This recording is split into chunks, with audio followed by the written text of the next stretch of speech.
Selamat siang pemirsa, kembali lagi di Breaking News. Saya Valen Darel. Dan saya Muhammad Nijam. Kami akan menemani Anda selama beberapa menit ke depan dengan informasi intelektual dan terpercaya. Hari ini kami akan mengajak Anda memantau langsung jalannya simulasi penanggulan bencana tsunami Aceh 2004 yang diselenggarakan oleh pihak BNPB. Saat ini tim jurnalis kami telah tersebar di 3 posko taktis yang berbeda di lapangan. Untuk mengetahui bagaimana kronologi mendalam dari peristiwa besar ini, kita langsung terhubung dengan rekan reporter 1 di lokasi pertama. Silakan rekan.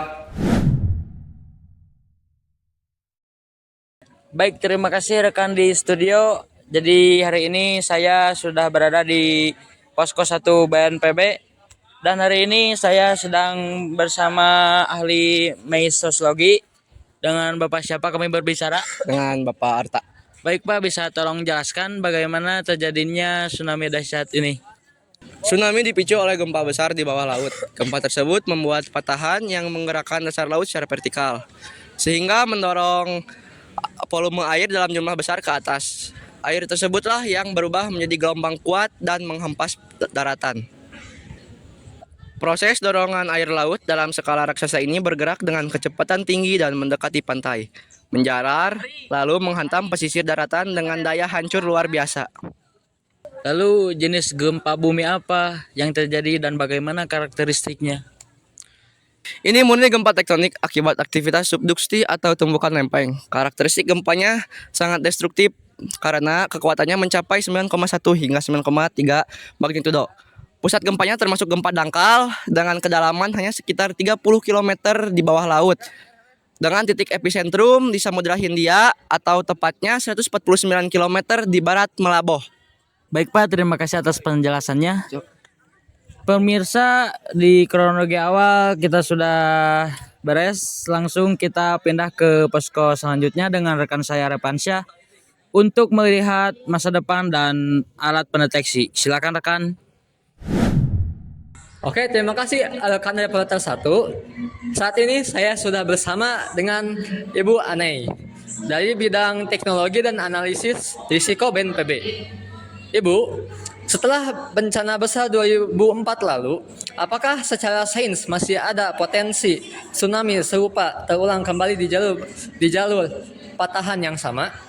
Kalau potensi dalam waktu dekat pasca gempa itu utama biasanya berupa gempa susulan. Namun untuk jangka panjang bencana serupa sangat mungkin terulang kembali. Secara siklus geologi, ratusan tahun lempeng bumi di area subduksi ini terus bergerak aktif mengumpulkan energi. Oke, lalu bagaimana sistem peringatan dini kita saat ini? Apakah Indonesia sudah memiliki alat infrastruktur pendeteksi tsunami yang sudah mumpuni? Pada tahun 2004, kita memang belum punya alat yang memadai.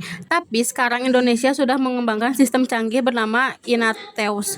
Alat utamanya meliputi sensor gempa, alat pemantau pasang surut air laut, dan sirine peringatan dini yang terintegrasi.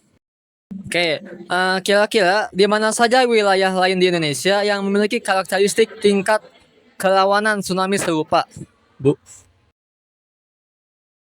Indonesia sangat rawan karena berada di jalur Ring of Fire. Selain berat Sumatera, wilayah yang rawan meliputi sepanjang selatan Pulau Jawa, Bali, Nusa Tenggara, pesisir Sulawesi, Maluku, hingga utara Papua.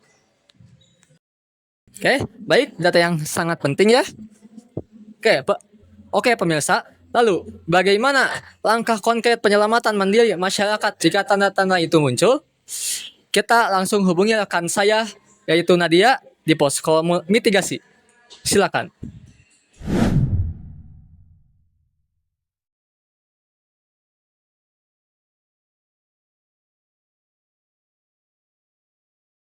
Terima kasih kepada rekan reporter 2. Sekarang saya sudah bersama Ibu Azkia dari narasumber 3 dari tim kesiapsiagaan masyarakat BNPB. Bu, apa saja tanda-tanda alam yang paling vital yang harus diwaspadai jika wilayah pesisir kita akan dilandai tsunami? Tanda utamanya adalah merasakan gempa besar yang berdurasi lama lebih dari 20 detik. Kemudian disusul oleh fenomena air laut yang tiba-tiba surut drastis sehingga dasar laut terlihat serta terdengarnya suara gemuruh yang sangat keras dari arah laut. Ketika Anda melihat air surut mendadak setelah gempa besar, jangan mendekat untuk mengambil ikan karena itu pertanda gelombang besar akan segera datang. Lalu, apa saja mekanisme kesiapsiagaan yang wajib disiapkan oleh masyarakat dalam 3 fase bencana, yaitu sebelum, saat kejadian, dan sudah tsunami terjadi, Bu? Mekanismenya terbagi menjadi 3, yaitu sebelum bencana. Pahami jalur evakuasi di sekitaran rumah, lalu siapkan tas siaga bencana. Lalu, saat kejadian, jika gempa terasa kuat, jangan tunggu sirine. Langsung saja lakukan evakuasi mandiri dengan lari ke tempat yang lebih tinggi. Dan sesudah bencana, tetap berada di tempat penampungan yang aman sampai ada arahan resmi. Karena gelombang tsunami biasanya datang lebih dari 1 kali. Terima kasih atas edukasinya, Bu. Demikian laporan langsung dari Posko Mitigasi Lapangan. Saya kembalikan ke rekan jurnalis di studio utama. Terima kasih kepada seluruh rekan reporter di lapangan, pemirsa dari rentetan bencana dahsyat tsunami Aceh tahun 2004 silam. Tentu ada hikmah besar yang bisa diambil oleh bangsa Indonesia. Benar sekali. Hikmah positifnya adalah melahirkan kesadaran baru yang sangat tinggi akan mitigasi bencana. Tragedi ini memicu lahirnya Undang-Undang Kebencanaan, dibentuknya lembaga BNPB, serta terciptanya sistem teknologi peringatan dini terintegrasi yang membuat kita menjadi bangsa yang jauh lebih siap menghadapi tantangan alam di masa depan.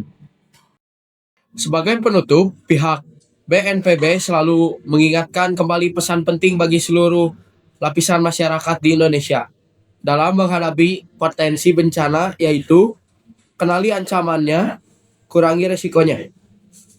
Bencana memang tidak bisa kita prediksi secara pasti kapan datangnya. Namun jatuhnya korban jiwa bisa kita cegah bersama lewat persiapan dan pengetahuan. Saya Muhammad Nijam dan rekan saya. Dan saya Valen Darel, pamit undur diri dari hadapan Anda. Selamat siang, selamat beraktivitas, dan selamat tangguh.